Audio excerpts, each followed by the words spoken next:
So thank you, everyone. Thank you for the introduction. So it's wonderful to be here this morning with you. Beautiful day. And we've been on a retreat over the last several days talking about psychology and Buddhism, right? And so I was also asked then to do this Sunday Dharma talk. And I thought it would be good to kind of incorporate some of what we've been talking about into this talk, right? So let me just get underway because we have time schedules here, okay? You know, having been a professor for a long time, I've never had a class that was only 35 minutes. So I'm going to watch my time here and try to stay on course. So when people talk about psychology and Buddhism, a lot of people think, well, this relationship just seems absolutely perfect. I mean, it should fit hand in glove. You know, psychology studies the mind, right? That's one way in which we look at it. And Buddhism studies the mind. So yeah, they go together, right? Even we have some Buddhists who have thought it would go together. So much that declarations that Buddhism would enter the West through psychology. Mm-hmm. Encouragement of people in the sciences, the neurosciences, and in psychology to actually take up the banner of studying the meditative mind. Right? And so what we've seen over the last couple of decades, and particularly this last decade, is just so much work within the field of psychology and looking at how it is psychologists can use, and some of it goes earlier on, but particularly using Buddhism in the therapeutic process. There's a long history of that. You know, at this point, mindfulness is like a household term, okay? And people are using all of these different techniques. But as I said, it's also opened the door to a great amount of research. And so there are many psychologists out there who have written books, published works, they run trainings, just all kinds of things that are being done with Buddhism within psychology. So great benefit. But then I sit back and I wonder, how has Buddhism benefited? Right. So I'm clear many times how psychology has benefited. But how has Buddhism benefited? Has it been a one-way street? Mm. We hear the word appropriation all of the time. What's going on? Right. So I want us to think about that, and I'm going to address those questions as I go on. But before I address them directly, I want us to understand the academic science, the area of academic science, from the perspective of Wan Buddhism. Mm-hmm. And to do that, certainly we go to the canon, we go to the scriptures, right? And they help us, right? So in particular, the scripture that first and foremost comes to my mind is from the founding master in The Way of Humanity.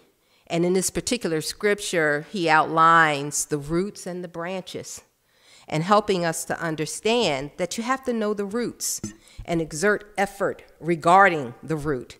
Then the branches will naturally turn out well.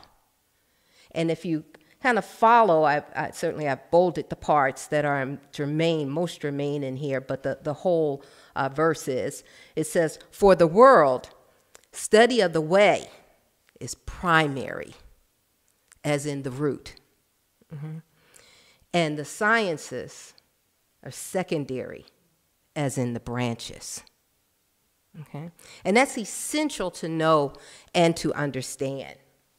Let's see, I've been here for I don't know how many days, and I still don't have the hang of this mechanical stuff.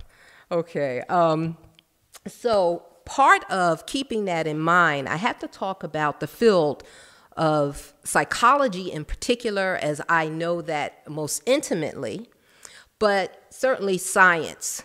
And at this point, what we find is that psychology is kind of steering the boat when it comes to Buddhism in relation to the therapeutic use, the research that's being done.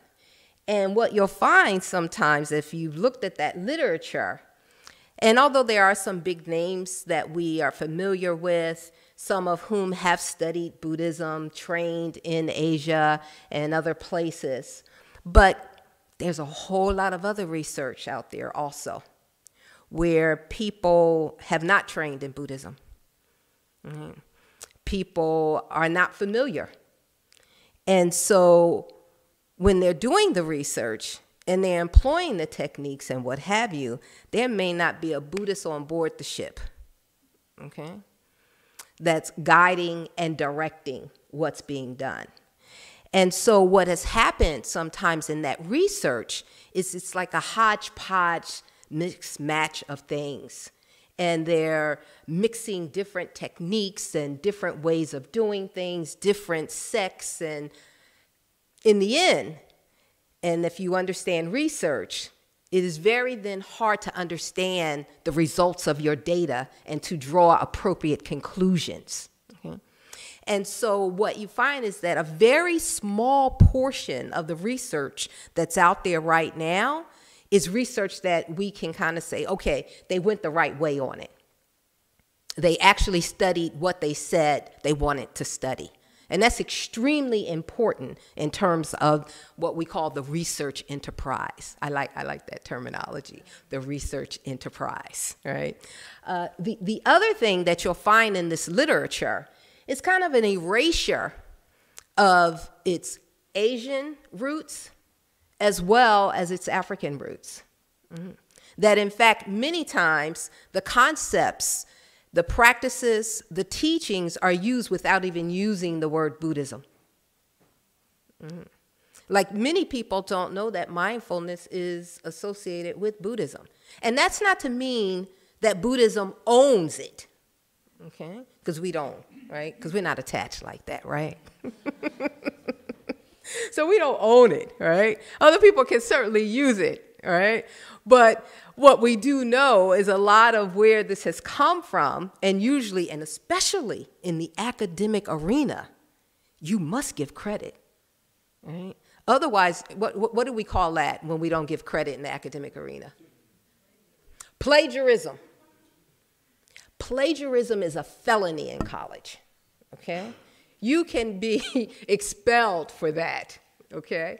You do that, you know, not the first time, but you can, okay? Disciplinary actions can be taken. It is stealing, right? So you must give credit, okay? And I'm not suggesting that everybody who's not giving credit is necessarily stealing, because what happens over time is that as literature is published, and then we go back and we research that literature, if it's not mentioned in that literature, then we may not mention it in ours. And so over time, there's that erasure that can occur. And so it's very interesting. And then there's a lot of literature out there now that also speaks to the quote unquote Americanizing, right? And I'm always at a loss as to what that really means, okay, on some level, okay? But that's another talk for another time, okay? But this Americanizing of Buddhism, and what many people are writing about is that this retrofitting it has made it ready for only certain segments of the population. And they're the ones that are often showcased. And so what people have talked about is that now Buddhism is primarily for middle and upper class white women. And they're on all the covers of the magazines that you'll see around Buddhism, and sometimes the books that you'll see in Buddhism. And it's like, okay, where other people are certainly benefiting from this and practicing it. And so what's happening, right? And so I leave you kind of with this question that I want us to address is, can psychology legitimize Buddhism? Because that's part of what research is about. And research is what makes psychology psychology. If we did not conduct experimentation, we would be philosophy. Okay? So the cornerstone of psychology is that it does research. Married to mathematics, we test theories and we find out if we can support it or not. That's what makes psychology psychology, and as I said, not philosophy. So I'm answering the question, and I'm saying it is not for psychology to legitimize the practice or study of Won Buddhism or any other forms of Buddhism.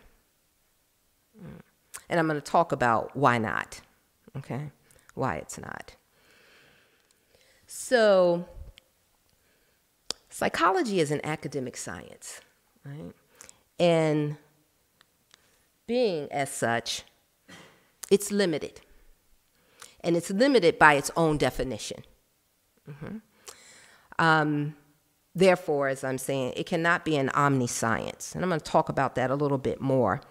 But because we do experimentation in psychology, we have some rules. Only that which is measurable is what we study. And if you can't measure it, we can't study it. In fact, not only will we say we can't study it, we will say it does not exist. Okay? So anything dealing with spirit does not exist. Okay? Because it cannot be measured. Okay? We want to reduce things to numbers. Because remember I said, we are a product of philosophy, but we're married to mathematics. So we have to be able to analyze the data to draw conclusions. Did we support our hypothesis or did we not? And we do that through the scientific enterprise, right? And so that's why I'm saying that the academic sciences, particularly psychology, as I'm talking about, is limited by its own definition. And thus it is not an omniscience. But despite that, there's an awful lot of research that we'll conduct and have conducted in relation to Buddhism, right? But as I said, the results are limited by its very nature. So what I'm presenting to you, though, is that Won Buddhism is a sacred science, right? An omniscience. What do I mean by that? So one of the places I want you to look, of course, is in the darkened area. And this is coming from Shakyamuni Buddha, sutra in 42 sections. And at the end of this sutra, it says, from the time before heaven and earth up until today, there has never been a case in all the 10 directions of something that one has not known, seen, or heard. Obtaining such omniscience is what is called illumination. Obtaining such omniscience is what is called illumination. So this is similar. I make a connection to Master Soto-san with the primary, the secondary, and really the root. The root. And so within that, what I want us to do is to talk a little bit more deeply about omniscience, right? So when we talk about omniscience, we're talking an all-knowing science. We're not just talking about the cognitive knowing, the academic knowing by virtue of hypothesis testing, logic, rational thinking. Right? In fact, what we're talking about gives birth to that. Right? It eludes it on some level. Right? It both supersedes and subsumes it. Right? Primary, secondary, root, branches. So it's revealed to us in meditation, riddles, uidus, as we talked about, right? Other practices. And it's made practical, and this is what's really important about Won Buddhism. It's made practical by threefold study and practice. Omniscience also speaks to the mystery of life, the irrationality of its origin. And I want you to think about that word irrationality, because there are certain words that we tend to connote negativity with, and we see it as less than. So it's like logic, emotion. Emotion's bad, logic's good. Rational's good, irrational is bad. No. They all have their appropriate places. Right? This is why people are talking about left and right brain now. Because for so long they depended on the logic of things. And they're real, emotion is important too. We need the entire brain. Well, we need rational and irrational too. All right? And so what we do know is that the mystery of life is understood in revelation, illumination, right? Not in logic and rationalization alone. It can't be. Mm-hmm. And again, I'm going to talk about that a little bit more as we go on. Certainty is by faith, right? And it is realized experientially, right? Again, Sheikh Amana Budi said this to us, right? Test it for yourself. See if it works. Mm-hmm. So academic sciences quite often speak to cognitive processes, right? You know, how the mind works, right? Mm-hmm. Logic. And sacred science, Wan Buddhism, speaks to also the spiritual secrets, if you will. And here, what secret means is that you just don't know. But you can know. You just don't know. Okay? That's what secret means here. Okay? Okay. And so what I think about then, when I'm thinking about the irrationalities, the mysteries, the secrets, I go back to the Ilwansan Vowel, right? And I look at the Ilwansan Vowel, and I've only typed in the first line and the second line of it, right? And can we read it together at the count of three? Okay. 1, 2, 3. Ilwan is the rim of samadhi, beyond all words and speech, the great way of birth and death that transcends being and non-being, the original source of heaven and earth, parents, fellow beings, and laws, and the nature of all Buddhas, enlightened masters, ordinary humans, and sentient beings. We deluded beings make this vow so that by progressing rather than regressing and receiving grace rather than harm, we may obtain the awesome power of Ilwan and be unified with the substance and nature of Ilwan. Academic sciences, psychology, with its current research methodology, lacks the capacity to explain Ilwan. And I'm not proclaiming that. I'm saying that's what the field says. Okay. So I've studied psychology at this point and or taught it for more than 40 years. Wan Buddhism, maybe about 15, okay? So in psychology, of course, I would be considered an expert. With Wan Buddhism, I say I have some level of experience, okay? So I'm speaking from a vantage point that when I look at what we just read together, psychology cannot explain that. And would say it doesn't exist. How would you measure Ilwan when Ilwan gave birth to measurement? So, interesting, okay. So, how has Buddhism benefited psychology, right? There have been some benefits, right? Oh, but did I write that wrong? It should be how has psychology benefited Buddhism, right? Sorry, reverse it, okay? I was seeing if you were on your toes and nobody caught it, okay? So greater acceptance, visibility, increased membership in terms of, Buddhism. I mean, this country is built on what we call white Anglo-Saxon Protestants that are typically male, able-bodied, heterosexual. That is the foundation, right? And many of the institutes support that reality, right? And so when we understand that, and we look at what has happened politically in the country over the years,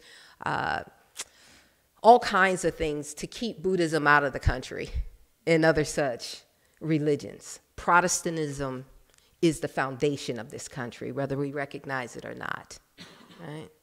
And so when we recognize that, then what we know is about 50 years ago, no, not even 50. Okay, let me bring it more up to date. Let's say 30 years ago, I could not have started my class with a moment of meditation. Okay. I may have been able to sneak it in with a moment of silence, which initially I started doing that. We're just going to have a moment of silence, okay? I could not have stood up and said, let's do some Qigong. Let's do some Tai Chi, okay? It would have been more difficult, okay, even at the collegiate level, okay? And so in psychology, we used to call it parapsychology. Mm-hmm. So kind of like a paralegal, you're not really the lawyer, so that's not really psychology, okay? So with psychology, now talking about and using this, these techniques, these concepts, what we find then is that there is greater acceptance and people are even interested. People are coming to temples and want to know about, what is this? Can I use it for my back pain? Okay. All kinds of things we come up with, right? And then there is some academic research, but I told you have to be on some level, you almost have to be a researcher yourself to be able to know if the research is good or not, okay? So we're trained. I know how to conduct research. Therefore, I know how to look at an article and know if the research is good and I can trust it or not, okay? And unfortunately, most people, they're not trained in that manner. And so they don't know if this is a good study or not. And therefore, they might assume that it is when it's not. Because I'm telling you, probably 95% of the studies are not good in this area. Okay.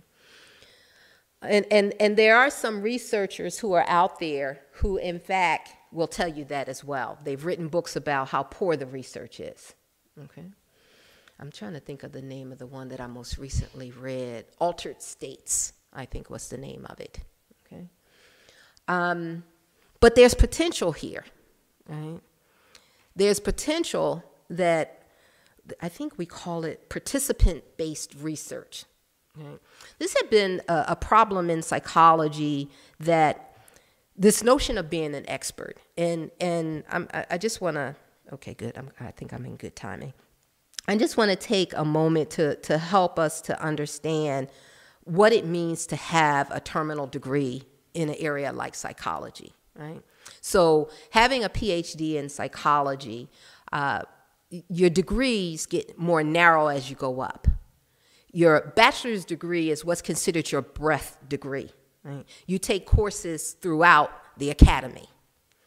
And then once you finish that breadth degree, you move into a master's degree, but it's only in your area, okay? And many times, even within psychology, you select an area in psychology that you're going to specialize in, right?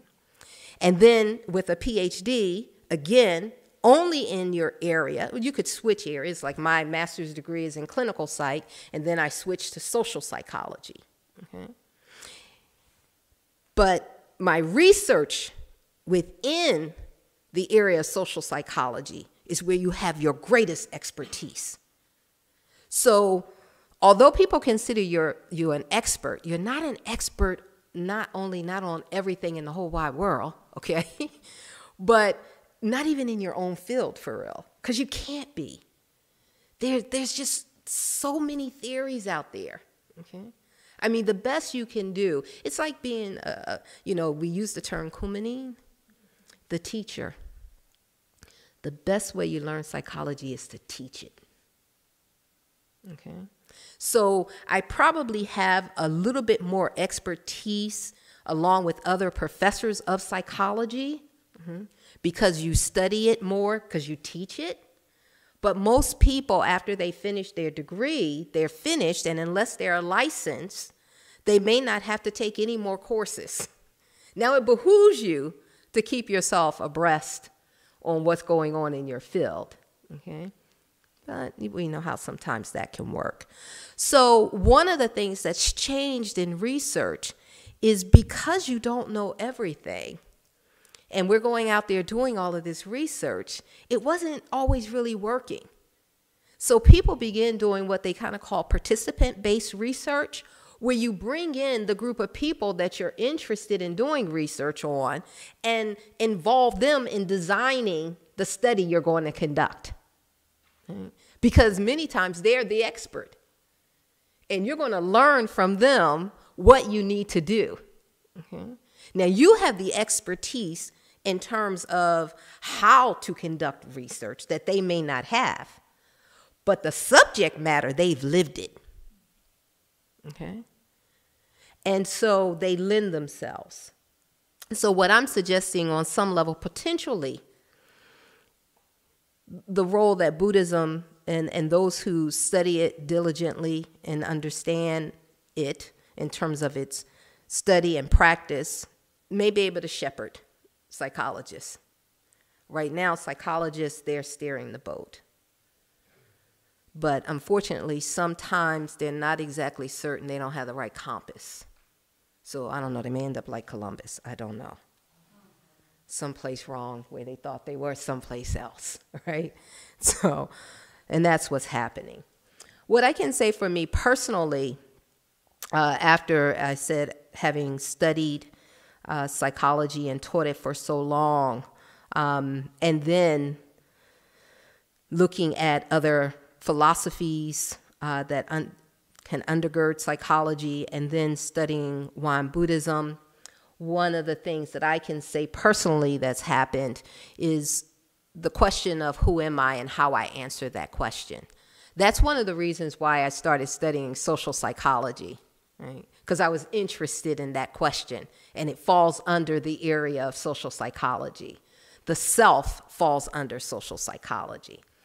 But the way I studied that within psychology for a number of years is different than what I came to know later as I looked at other philosophies that talked about interconnectedness and interdependence. And I'm talking about the philosophies of our ancient ancestors, those coming out of Kemet, what people readily refer to in terms of its common day name, Egypt, right?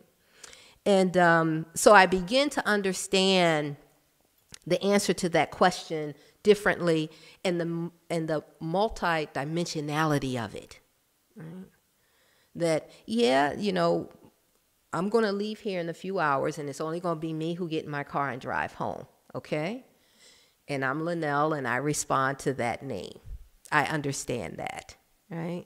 But I also understand that I am inextricably connected to everybody and everything. Here, gone before, yet to come, all of it, okay? Ilwan, okay? I understand that. What I also came to understand, and it took me a while, that I can actually study my own mind. Okay? Being steeped within psychology, you are taught you cannot study your own mind. Okay? The hallmark of science is to be objective. That is the rule of science. You must be, I teach my students that the commercial, they used to have this old commercial for Crest toothpaste, and they say 4 out of 5 dentists suggest that you should use Crest, right? And if you're watching a commercial, you think, oh, this is great. I'm going to go out and buy Crest. But then if later they tell you that the 4 dentists that said Crest is good also had stock in the Crest company,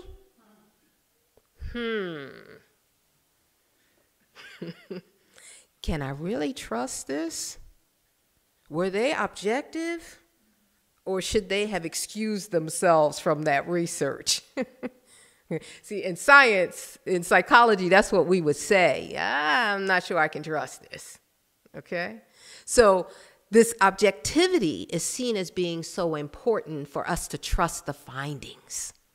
And if you're not objective, you are not conducting research. That's how we are taught. So you cannot study your own mind because you cannot be objective in doing that. So as psychologists, what we're taught is not how to study our own minds, but how to study other people's minds. Right? So that's why at first, I wanted to be a clinician. I'm going to have people lay on the couch and, I'm going to help them. All right? But what I've come to understand is actually I can study my mind. And I'm probably best suited.